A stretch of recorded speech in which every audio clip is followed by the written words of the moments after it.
I'm not a fan of awkward silence, which probably has less to do with silence itself and more to do with the fact that I apparently believe every empty space in a conversation is my personal responsibility to fill, because if we've been talking for 10 minutes and suddenly nobody says anything for 4 seconds, I immediately start searching for something, anything that will keep this interaction alive. Whether movies, sports, work, dogs. Everybody likes dogs, right? Except some people don't like dogs, which I've never understood, because there are so many kinds of dogs that writing off all dogs feels unreasonable, right? You're telling me you've examined every available dog and decided none of them work for you? There are dogs that weigh 4 pounds and dogs that could fight a mountain lion. There has to be something in there for you, and that's usually about the point where the other person realizes they probably should have just kept talking, because I don't know how to shut up. I've been sitting beside somebody having a completely normal conversation, and the second we run out of things to talk about, I'll start pulling topics from places they were never meant to come from. You ever think about how squirrels don't know we call them squirrels? And now we have a new problem, because I genuinely want an answer. A squirrel obviously doesn't think I'm a squirrel, because squirrel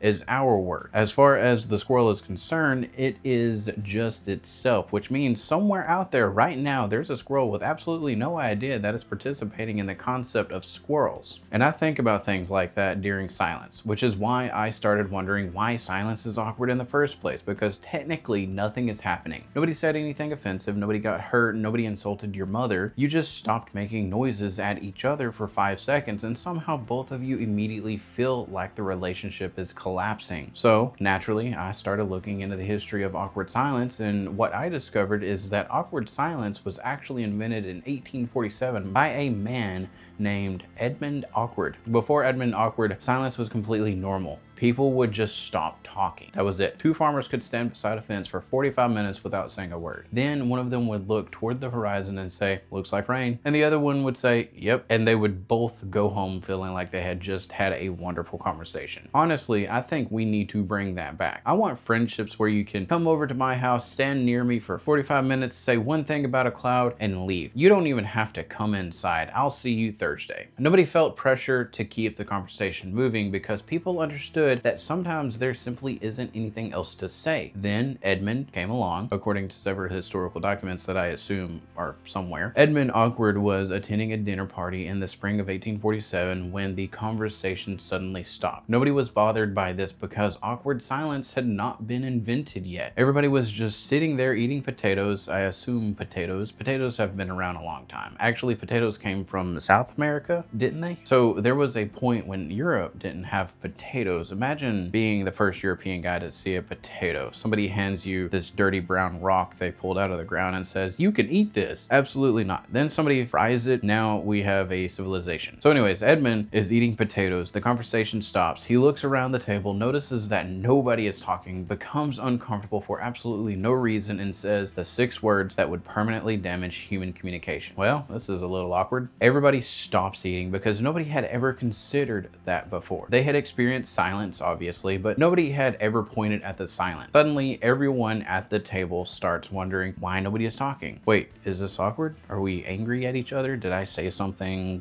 Was it the potatoes? And just like that, Edmund Awkward introduced humanity to the idea that every quiet moment needed to be examined. The problem spread almost immediately. People who had previously been perfectly comfortable standing quietly beside each other suddenly started feeling obligated to say something, and unfortunately most human beings don't have enough interesting things to say to support that kind of conversational workload. This is actually how weather became a topic of conversation. Before 1847, people obviously knew weather existed, but nobody needed to report it to the person standing beside them because that person was also outside. So, pretty hot today. Yep, supposed to be hotter tomorrow. That's what I heard. And now you're done. You bought yourself 8 seconds. Congratulations, the silence is back. Except now it's worse because you've already used weather. That's the problem with small talk. Every topic you use is one less topic you have available later. Weather is gone. Work is gone. How's the family is gone. Sports are gone. Movies are available, but movies are dangerous because you might accidentally accidentally find something the other person is passionate about, and now you've turned a 30-second elevator ride into a discussion about whether the extended edition of The Lord of the Rings is actually better. It is. That's not what we're talking about. Although I don't understand people who say they don't have time for the extended editions. You're already committing 3 hours to watching a Hobbit walk somewhere. At that point, another 40 minutes isn't going to destroy your schedule, but eventually you start reaching into the conversational emergency supplies, and that's when things become dangerous. You ever think about how weird birds are? No? Oh, and we're back. By the early 1900s, awkward silence had completely overtaken our society, which eventually led to one of humanity's most uncomfortable inventions: elevator conversations. Elevators should be one of the easiest social situations imaginable because everyone already knows exactly why they're there. We're going up. That's it. We don't need to get to know each other. We're going to be together for approximately 14 seconds, and then I'm going to leave your life forever. But because Edmund Awkward ruined silence, I suddenly feel like I need to acknowledge the stranger standing beside me. Going up, obviously. That's what the elevator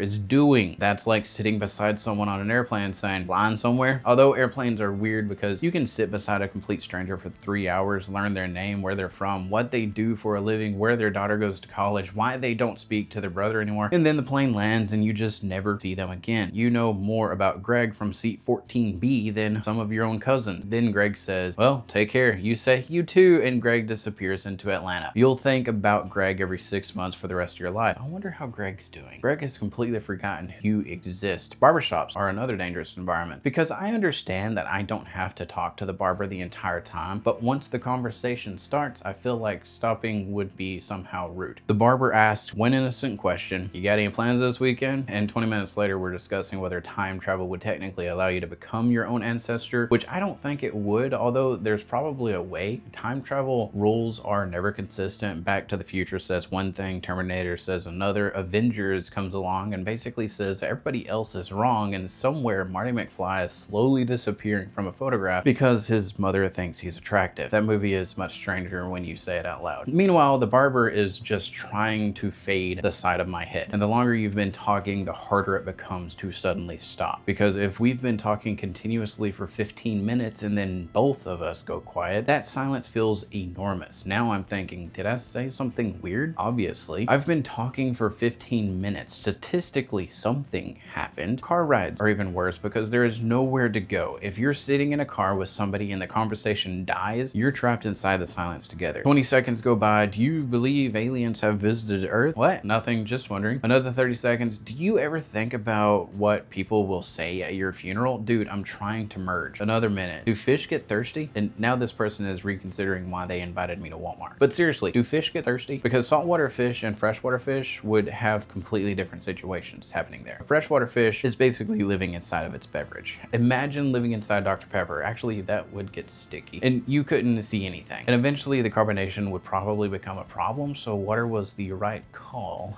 The strange thing is that some people don't have this problem. There are people who can sit quietly beside another human being for 10 straight minutes and feel completely comfortable, and I don't trust these people because I don't understand what they're doing in there. What are you thinking about? Because I'm sitting beside you, mentally going through every possible conversation topic I've ever encountered, and you're staring out the window looking at trees like everything is fine. Movies? I already talked about movies. Work? Nothing new. Food? We just ate. Alien. Used that in the car. Birds? Apparently nobody wants to talk about birds. Penguins are technically birds though, which seems like they found a loophole. They can't fly, they can swim, they dress formally, and somehow we all agreed, yep, that's a bird. Nature has categories, but it's pretty loose with enforcement. And that's when I realized awkward silence doesn't actually exist. Silence exists, awkwardness exists, but awkward silence is something we create because we become aware of the silence and decide something needs to happen. Because if you are sitting alone in your house for 20 minutes without talking, that isn't awkward. You're just quiet. But put one other person in the room and suddenly the exact same silence feels like a test neither of you studied for. Because now you're thinking about what what they're thinking. They're thinking about what you're thinking. You're wondering if they think you're being weird. They're wondering if you think they're being weird. Then both of you realize you've been quiet for far too long, which makes the silence even more noticeable. And now neither person wants to be the one who breaks it, because whoever talks first has officially admitted that they couldn't handle the silence. So you wait 5 seconds, 10 seconds, 15 seconds. Finally, somebody cracks. So you got anything going on this weekend? No, not really. Nice. And congratulations, you have successfully defeated the awkward silence for about 4 seconds, because now there's another one. And somehow this one is worse. The first silence happened naturally. The second silence happened because you tried to fix the first silence and failed. Now somebody knows. This is why I blame Edmund Awkward. Human beings had thousands of years of perfectly good silence before this man showed up and printed it out. We could have lived our entire lives without knowing that we were supposed to feel uncomfortable when nobody was talking. We could have sat peacefully in waiting rooms. We could have ridden elevators without discussing the temperature. We could have gotten haircuts without explaining the rules of time travel. Marty McFly, I blame you. We could have driven to Walmart without asking our friends whether fish understand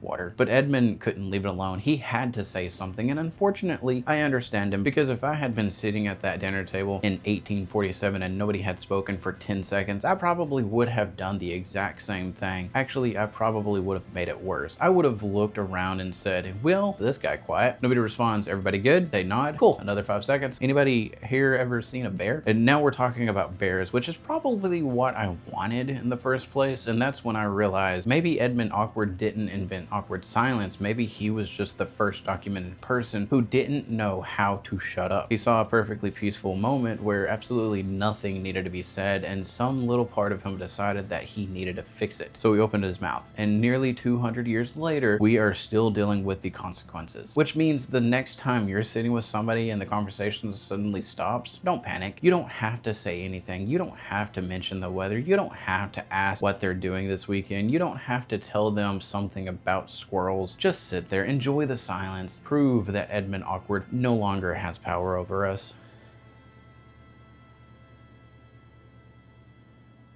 You ever seen a bear?